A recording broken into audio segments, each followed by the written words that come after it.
Hello all, in this video I'll be talking about how we can have and ensure kitchen gardens, or they are also known as school nutrition gardens, in every school, especially the schools, the elementary schools, government and government aided, which are serving the PM portion, which was earlier known as the midday meal scheme. The PM portion meals are being served, and in these schools it is required that all these schools must have this school nutrition garden. Many states have already achieved 100%. We will see how much we have achieved, but there is a requirement that every school, every such school especially, I would encourage all the schools, all the private schools as well, to have school nutrition gardens. But at least government and government aided who are serving the PM portion meals must have this school nutrition garden. So let's see how we can achieve that. Now, what are these school nutrition kitchen gardens? So it's basically in every home also we have some kind of kitchen garden, some little space where we grow some vegetables, fruits for our own consumption. So that similar concept has to be done in the school premises, or if school premises is small, you can do it nearby, anywhere, any place which is nearby to the school also is fine. The main idea here is the students should be involved in the whole process, and the produce can supplement the meals served in the school. So this is basically what it's like, a kitchen garden only in school. So this is what we mean by school nutrition garden. Now, the next point here is why school nutrition garden. So now students will learn the value of right type of nutrition. It's very, very important that while growing up, our kids, our children, they eat the right kind of stuff, and vegetables and fruits are there in the diet. So it's very important that they are sensitized. So they'll get sensitized on agriculture as well. So agriculture and allied activities are the most important. We need food to survive, and unfortunately a lot of the youth, they are going away from agriculture and allied. The number of people who want to be associated with that is on the decline. So we need to sensitize that. So this will happen through the kitchen gardens. This produce, which will be the vegetables which will come out, and the meals which will be served in the school, can be, supplement basically the PM portion meals which are there. Then they'll get sensitized on the importance of consuming vegetables and fruit, the balanced diet, the right diet. They will learn how to work in teams, because of course they will not be able to do it alone. So they will have to be, teamwork has to be there. And the value of care they will learn, which is very, very important. Now, the connect with nature, this is very important point. As our civilization gets more and more concrete, we live inside the houses, we walk on concrete roads, the connect with the nature is missing, and this will definitely help in re-establishing that. These are some of the pictures from the existing school kitchen gardens which are already there, and look at the harvest and the ready to harvest crops basically from these SNGs. And in fact, I want to share one very beautiful example. We started this concept of these kitchen gardens in Anganwadis when I was DC East, Garo Hills, and a lot of Anganwadis did that. And it was again supported by the department, by the KVK. And what started happening is the excess vegetables. Of course, the children who were coming to the Anganwadi, they consumed those vegetables, but they also started sharing those vegetables with the pregnant and lactating women, and that was wonderful, and it helped to improve their nutritional intake, and eventually helped a lot to improve the district in the maternal health parameters. So that was very good experiment, and if all the schools can also do it, the excess vegetables, of course it will be difficult because the number of students is high in schools, but nevertheless, if there is excess produce that can be shared with the mothers and the community as a whole, so that can be a really nice approach, and it will promote really healthy eating, and that will overall the health parameters of the area will also be impacted. Now, what are the opportunities in which aid, assistance and convergence can take place? So this is a big task, and we need assistance from all corners. So what we have seen in the past is that agriculture and horticulture departments have helped our Anganwadis and our schools a lot by providing seeds, by providing equipments, etc., etc.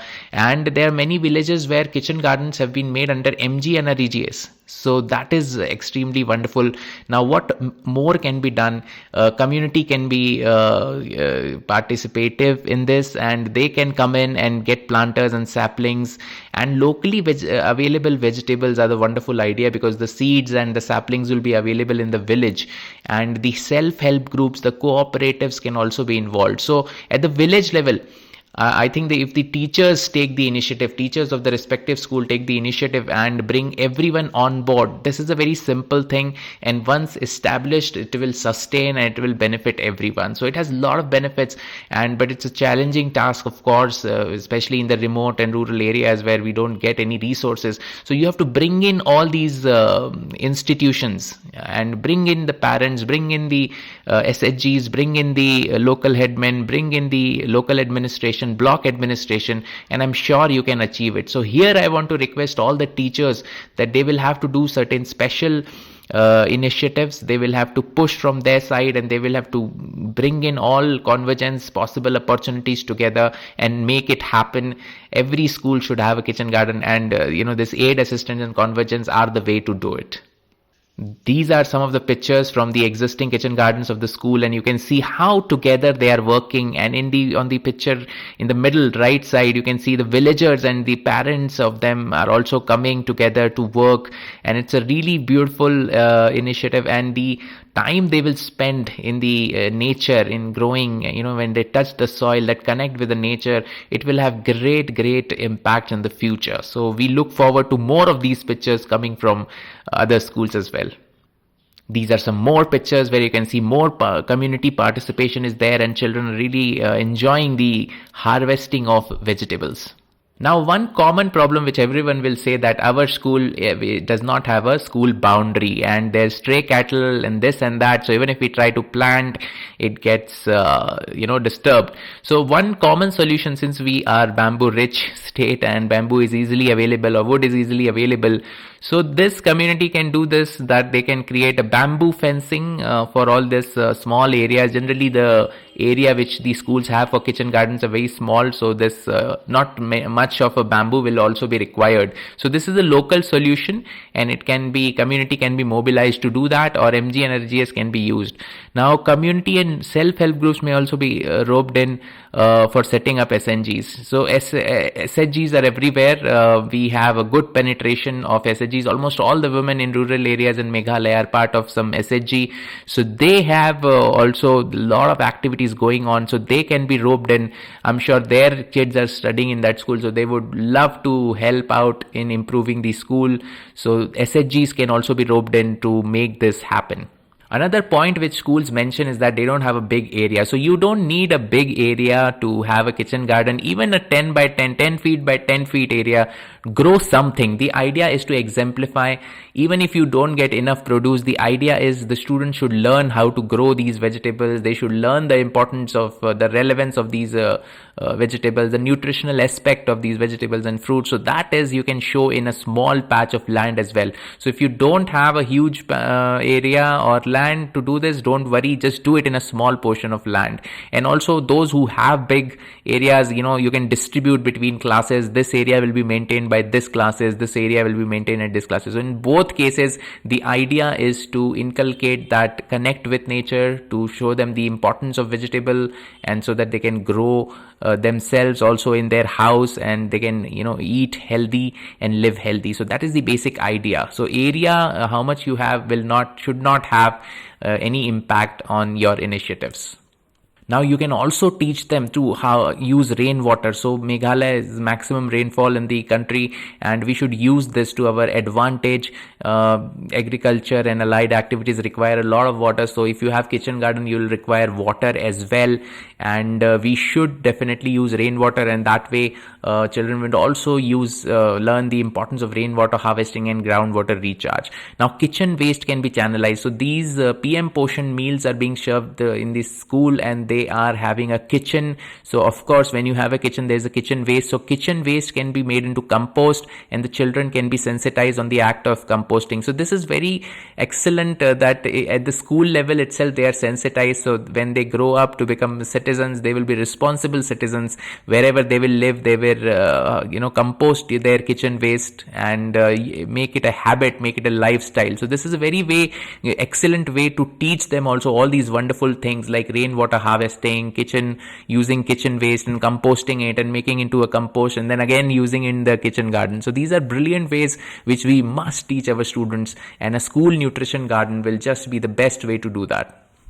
So now schools with having no space at all can also do that in pots. They can also do that, cultivate vegetables in grow bags, etc., etc., and place them near corridors and terrace. So this is the solution. If you don't have space, many schools complain that we don't have space. So you can do that. You can do vertical farming also, and you can just do it in pots. In cities like Bangalore and all, where people are not having space, they are doing all these vegetable cultivation in their balcony. So in their 5x5 balcony. So if they can do that, our schools can also do that. Once again, I want to reiterate that the idea is to show them how the idea of growing vegetables, the importance of vegetables, the importance of eating right.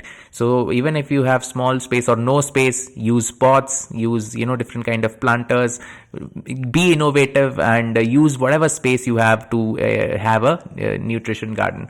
And then students may also bring their recycled items like empty bottle, jar, containers, etc., and then it can be grown in that as well. So it can be a community led approach, and you can also instill the value of recycling things. The old plastic buckets or mugs which are not being used can be used as pots to grow these vegetables. So they will also learn the value of recycling.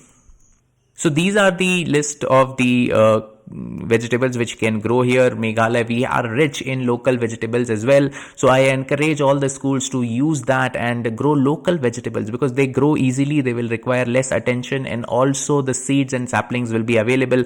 But you can be innovative. And I also want to share you, because last year we celebrated and observed the International Year of Millets. Millets are a wonderful source of nutrition. Unfortunately, we don't have them much in our diets, so that needs to change. So you can also think of growing millets to spread awareness on that. So these are you can also add to this list and comment in this video and tell us what grows easily in Meghalaya, and then we can also include it in our next video. So these are just a suggestive list. You can be innovative about it and include more nutritional kind of plants and vegetables and fruits. So currently this is the status in Meghalaya of the school nutrition gardens. We have roughly about 11,000 plus schools which are serving the meals under PM Poshan every school day. And then out of that, 1,003 have a kitchen garden. So that's roughly, a little less than 10%. I would say, let's say, call it 10%. So we have 10% of our schools we having the kitchen gardens, which is very less. Some of the states have achieved 100%. Most of the states, I would say, are achieving 100%. So we should also do that. And to do that, now we have set the date. So if you are aware about the school calendar, we mentioned bagless days. So one of the bagless days was about the nutrition garden. So we have decided that all schools must celebrate School Nutrition Garden Day on 29th of April, 2024. And then before that, make the preparatory. If you already have a kitchen garden, wonderful. If you do not have, start your preparations. And on this day, the whole of Meghalaya, all the schools, we encourage them to observe this bagless day, where student will come without bag, and they will spend the whole day in the kitchen garden, in improving it, in making it, in planting vegetables, learning the importance of vegetables and fruits, etc., etc. So let us together celebrate this School Nutrition Day on 29th of April. I myself would love to go to one of the schools and join the team there to plant vegetables, and we look forward to see participation from all across. So I hope with these approach and with these clarifications, now your doubts are clear, and in the coming future we will reach 100% school nutrition gardens in Meghalaya. If you have any questions or queries or comment or feedback, please leave as a comment in this video, and please share this with all the schools, especially elementary schools which are serving the meals, and together let's make it a mission to have school nutrition garden in every school. Thank you for watching. God bless you, Mithela.